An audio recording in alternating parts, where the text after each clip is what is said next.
నా పేరు ఎర్ర తిరుమలయ్య. మాది చౌదర్పల్లి గ్రామం, ఒంగూరు మండల్, నాగర్కర్నూలు డిస్ట్రిక్ట్. మేము తినడానికి ఎప్పుడైనా ఈ వరి ప్రతి సంవత్సరం వేస్తుంటాం. సంవత్సరంలో 3 పంటలు వేస్తాం. వర్షాకాలం మరియు కత్తెర, యాసింగ్ అని మేము ఇట్లా వాడుక భాషలు అంటుంటాం. మేము ప్రతి సంవత్సరం 1 ఎకరం నుంచి 2 ఎకరాల వరకు వరి నాటుకుంటాం తినడానికి మాత్రం. అవి కోసిన తర్వాత అది మేము అమ్మకుండా మా వరకే ఇంట్లోకి మాత్రమే వాడుకుంటాము. నేను లాస్ట్ ఇయర్ ఒకసారి కావ్య ఇంకా ఇతర రకాలు 2-3 రకాలు వాడినుంటి. మొన్న ఈ మధ్య రీసెంట్గా మొన్న పెట్టినప్పుడు ఈ పంట ఎండాకాలంలో పంట నాకు వర్షాకాలం పంట వేరు, ఎండాకాలం పంట వేరు. వర్షాకాలంలో నాకు మంచిగా రావాలని చెప్పేసి జగదీశ్వర్ రెడ్డి అని మాకు డిస్ట్రిబ్యూటర్ ఉంటారు కల్వకుర్తిలో, అతని దగ్గర వెళ్ళి అడిగాను. మంచిగా మనకు తినడానికి మంచిగా ఉన్న వడ్ల రకం ఏదైనా ఉంటే ఇవ్వండి అని అడిగినుంటి.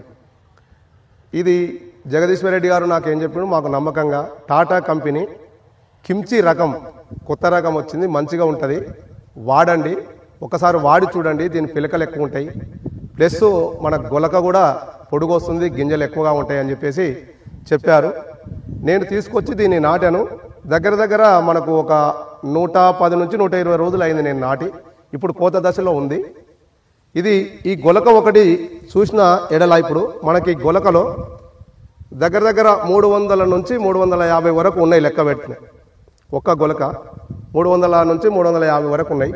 గింజలు కూడా చాలా దగ్గరగా ఒకదానికొకటి అంటుకొని లాంగ్ ఉండకుండా దగ్గరగా ఉన్నాయి. దీనికి తెగులు వచ్చేసి ఫస్ట్ స్టార్టింగ్లో ఇప్పటి వరకు నేను ఒకటేసారి మందు స్ప్రే చేసిన, ఎక్కువ తెగులు రాలేదు, మంచిగా ఉంది. ఇది మన రైతులకు తినడానికి వాడుకోవడానికి చాలా మంచిగా ఉంది.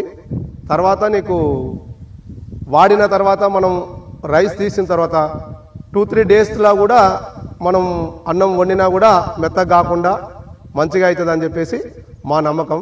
మేము వాడినాం కాబట్టి చెప్తున్నాం ఇట్లా. ఇది ఒకటి మంచిగా ఉంది ఈ పంట, అందరూ రైతులు కూడా వాడుకోవటానికి అనుకూలంగా ఉంది.